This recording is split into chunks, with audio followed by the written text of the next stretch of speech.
Mostly here to talk about baseball, so that's what I'm going to do, even though Selection Sunday is one of my favorite days of the year. But putting all of that aside, we're here to talk about the Chicago Cubs, and today was a very unusual day because the Cubs defeated the Reds 2-1, but the really strange thing about this was the fact that they had one hit the entire game.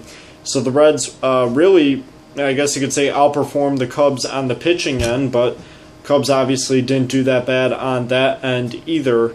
So it's just a bit weird that, we got through with the whole one-hit thing, but a win is a win, and especially once again to the regular season, that's a concept that, the Cubs are just going to have to pick up and go with. So going through, Dexter Fowler was 0 for 2 with a walk. The only hit in the game was a Kristen Orfia 2-run home run. Anthony Rizzo walked twice. Miguel Montero struck out. Javier Baez 0 for 3 with a strikeout. David Ross was 0 for 3. Tommy La Stella 0 for 2. Addison Russell 0 for 3. And he's still hitting .375. Outside of that, Travis Wood is back. This is a guy that we loved during 2013. He made the All-Star team, and then this year this past year, there was obviously a bit of disappointment because Travis Wood didn't perform to the standard that we had him at. But this is a man that's competing for that fifth starter job. He's going to want it, and he showed today why he deserves it. 5 innings, he allowed 3 hits, a walk, and 4 strikeouts. He's holding a 1.8 ERA in spring training, which is very nice from his perspective, and really for really any Cubs fan to see that a guy like Travis Wood is starting to regain the Travis Wood that we saw in 2013. Brian Schlitter looked a lot better. He went 2 innings, only allowed a hit and struck out 2. His ERA is still at 18. I'm still not a big fan of wanting him on the big league team, but if he can prove himself and show that he deserves a spot, then that's just the way it is.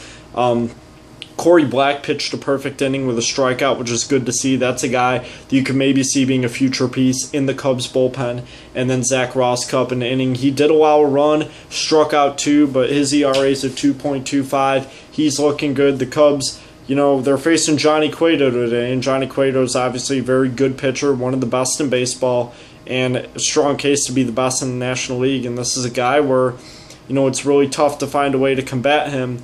And that's a guy you're going to have to face in a regular season. The Reds, they may not have Matt Latos anymore, but you're still looking at him. If Homer Bailey gets healthy, he's a guy it's really tough to face. So the Cubs are still going to have to find a way to go against that.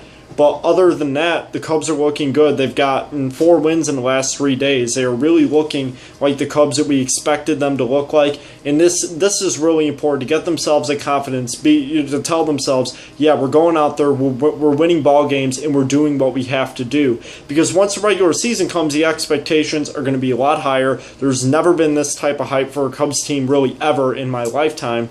Maybe 2004 being the only exception. So you're really looking at, a group of really young guys that's going to have to find a way to be able to look at the expectations and the hype that surrounds them and find a way to either live up to it or at least set it aside and just play baseball, which is really what the Cubs should do.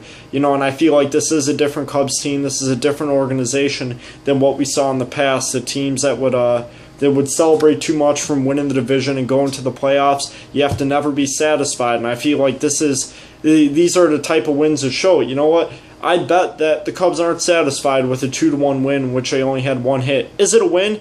Absolutely. But there always has to be ways to improve yourself and to keep on going and never be satisfied until you get that ring.